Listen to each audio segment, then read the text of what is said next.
কেন হুজুরের রাজনীতি করবে? হুজুরেরা কথা বলবে কোরআনের, আর কোরআন কথা বলে মানুষের সাথে যা যা সম্পৃক্ত। আলেম ওলামা যদি প্রকৃত কোরআনের কথা বলে, তাহলে মানুষের সাথে যার সম্পর্ক আছে ওই কথাগুলো বলতেই হবে। জোরে বলুন ঠিক কি? মানুষের মৌলিক অধিকার হলো অন্ন, মানুষের মৌলিক অধিকার হলো বস্ত্র, মানুষের মৌলিক অধিকার হলো শিক্ষা, মানুষের মৌলিক অধিকার হলো ন্যায় বিচার, সুবিচার। এই মানুষের সাথে এগুলি সম্পৃক্ত। কোরআন যদি মানুষের কথা বলে, তাহলে ন্যায় বিচারের কথা কোরআন বলে। কোরআন যদি মানুষের কথা বলে, মানুষের অন্নের কথা, খাদ্যের কথা কোরআন বলে। কোরআন যদি মানুষের কথা বলে, তাহলে মানুষের শিক্ষা নীতির কথা কোরআন বলে। এগুলি কথা বললেই সমাজের কিছু বাবা রাম আছে, ওদের গায়ের ভিতরে চুলকানি হয়, কলিজার ভিতরে জ্বালা পোড়া শুরু হয়।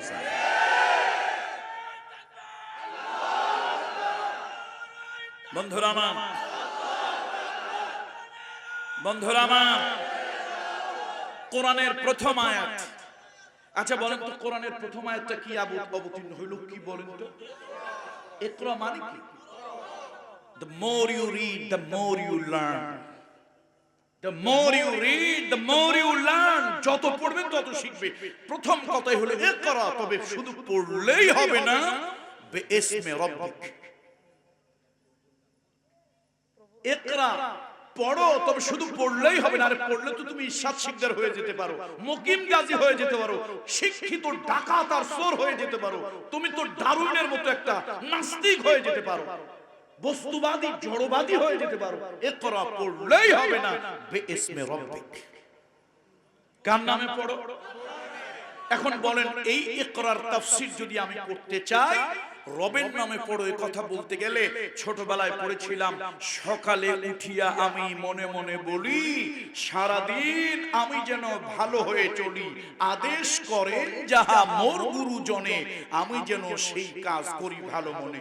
অন্তত এইটা একটা পথ ছিল, সাইজ ছিল, কিন্তু কারে কারে দেওয়া হইলো? কোন কোন বুদ্ধিজীবী নামক বুদ্ধি প্রতিবন্ধীদেরকে শিক্ষার দায়িত্বটা ছেড়ে দেওয়া হলো। তারা এসেই এই কোমলমতি বাচ্চাদেরকে শিখাইলো হাট্টিমাটিম টিম, খাড়া দুটি শিং, তারা মাঠে পারে টিম।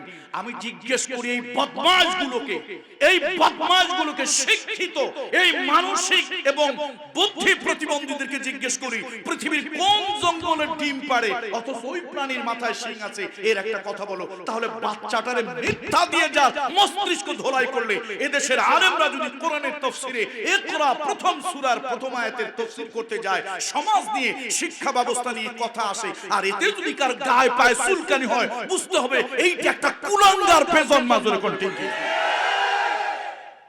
তার কারণ হলো কোরআন কার কথা বলেছে? আলোচ্য বিষয় কি? কোরআন কার কথা বলবে? গরু ছাগলের কথা? কার কথা বলবে? মানুষের সাথে অনেক কিছু সম্পৃক্ত। জায়গা হচ্ছে না বন্ধুরা আমার, এই জন্য আসো কোরআনের কথা। ভাই আপনারা রাগ করতেছেন না তো? আমরা জানি অনেকের কাছে একটু খারাপ লাগে, লাগলে কি করার আছে বলেন? কি করার আছে লাগলে? কোরআন বলেছে মানুষের মৌলিক অধিকারগুলো, যেহেতু মানুষ নিয়ে কথা বলে, অন্ন, বস্ত্র, এগুলো মানুষের মৌলিক অধিকার। দেখেন রাসূলুল্লাহ সাল্লাল্লাহু আলাইহি ওয়াসাল্লাম মানুষের অন্ন বস্ত্রের ব্যবস্থা করেছে। আপনারা শুধু নবীর ইয়া নবী সালাম আলাইকে গরম গরম জিলাপি খাইলেন আর রাগ করবেন, কোন পীর দাওয়াত দিলাম, এরকম পীরের কাছে মানুষ মুরিদ হয়, আমার কাছে মুরিদ হওয়া লাগবে না, তবে আমি পীর, বাবা পীর, আজকে মগজ ধোলাই করে দিয়ে তারপর সালাম। রাসূলুল্লাহ সাল্লাল্লাহু আলাইহি ওয়াসাল্লাম তার শুধু অলৌকিক কথা শোনেন, কিন্তু বাস্তব কথা শোনেন। আমার হাবিবে কিবরিয়া, দো জাহানের সর্দার মুহাম্মদ রাসূলুল্লাহ সাল্লাল্লাহু আলাইহি ওয়াসাল্লাম, সহিহ বুখারীর কথা,